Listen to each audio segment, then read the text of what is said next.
fahaefatra ny volana oktobra 2024 araba tompoko lafinaritra tompoko vavy atolotranao avy hatrany ny toetry ny andro antsika amin'ny ilany antsinanana no mba hitantsika ny sary misy an'ireto rahona mitsitokotoko ireto ny faritra hafa moa dia maina be amin'ny ankapobeny, zany hoe ny andrafitra ny toetry ny andro antsika dia alefaka ny alzay sy tsy maharitoerana zay tsika analzay zay amin'ny faritra hafa. Ny toetry ny andro amin'ny rahampitso dia isy aloha ny sisana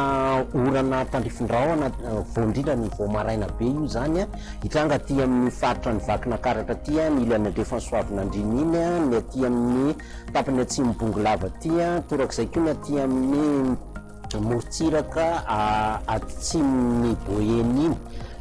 orana manorana aty amin'ny faritra ny antalasy analanjirofo iny torak'izay koa ny aty amin'ny morotsiraka ny atsimo atsinana ny faritra hafa moa dia maina amin'ny ankapobeny. Raha ny tolakandro indraiky kosa dia manorana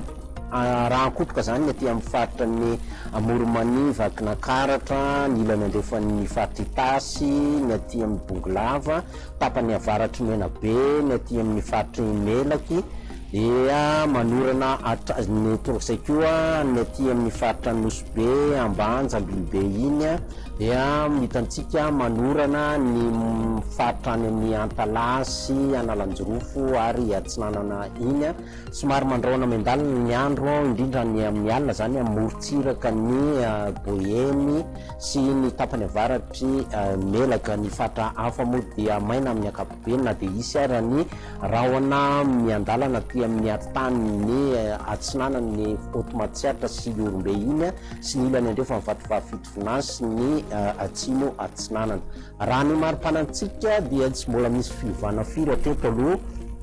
5-40 ny faritry ny avoantany, ny faritra hafa moa dia 20 hatramin'ny 40 degré Celsius. Ny mafana indrindra amin'ny faritra avaratra andrefan'ny nosiny dia 30 degré Celsius daholo ny ankabeazany aloha. Ny faritry ny avoantany hitantsika 17-20 degré Celsius. Ireo tanàn-dehibe ivelany Madagasikara manahoana ny toetrandro amin'izay manorana ny any Paris Masoandro Johannesburg, orana tandrifindrahona raha nikotroka ny any Nairobi any ho an'ireo nosy manodidina antsika dia hitantsika ny orana ny any Maurice, La Réunion any mandrondraona ny andro ny any Comoro, manorana tandrifindrahona raha nikotroka ny any Seychelles any ary maina ny andro ny any Mayotte. Dia izy hatreto indray fotoana ny arahako taminao tompoko lasy tompoko vavy mametraka ny veloma mandrapitafy fandray. Hello.